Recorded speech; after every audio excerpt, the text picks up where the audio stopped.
মঙ্গল শোভাযাত্রাটা হলো মঙ্গলের উদ্দেশ্যে যাত্রা, মানে এই যাত্রা কেন হচ্ছে? যাতে করে মঙ্গল আসে। তো একজন ঈমানদার তিনি মঙ্গল আসার জন্য দোয়া করবেন আল্লাহর কাছে, আর চেষ্টা করবেন, পরিশ্রম করবেন। প্রতিদিন প্রত্যেক ওয়াক্ত নামাজে আল্লাহ আমাদেরকে মুয়াজ্জিনের মাধ্যমে ডাক দিচ্ছেন, হাইয়া আলাস সালাহ হাইয়া আলাল ফালাহ, মঙ্গলের পথে আসো। প্রতিদিন 5 বার ডাকা হচ্ছে সালাতে আসার, আল্লাহর কাছ থেকে দোয়া করে প্রার্থনা করে মঙ্গল চাওয়ার নির্দেশ আমাদেরকে দেয়া হচ্ছে। সেখানে এই বিশেষ প্রাণীর মুখোশ এটা ধারণ করার, র্যালিতে নিয়ে বের করার মধ্য দিয়ে মঙ্গল আসতে পারে বা মঙ্গল এভাবে আহ্বান করে মঙ্গল আনা যেতে পারে, এরকম বিশ্বাস করা ঈমানের সাথে অসঙ্গতিপূর্ণ।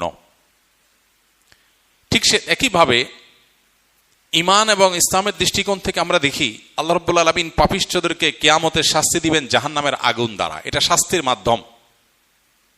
অগ্নি স্নানে সূচি হোক ধরা, এই বিষয়গুলোকে সামনে রাখলে স্পষ্ট হয় যে এটা আসলে মুসলমানদের উপর চাপিয়ে দেওয়া একটা সংস্কৃতি, যেটা মূলত অনেক ক্ষেত্রে হিন্দু ধর্মের মানুষদের সংস্কৃতি, সেটা মুসলমানদের উপরে চাপিয়ে দেওয়া হচ্ছে।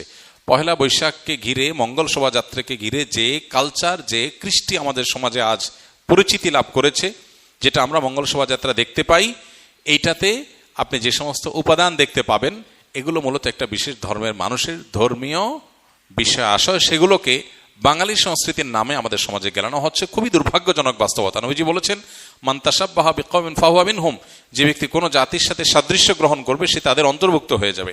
অতএব এরপরও যদি কোনো মানুষ, কোনো মুসলমান যদি বিভ্রান্তিতে থাকেন, তাহলে তাকে আল্লাহর উপর ন্যস্ত করা ছাড়া আর কিচ্ছু করার নেই।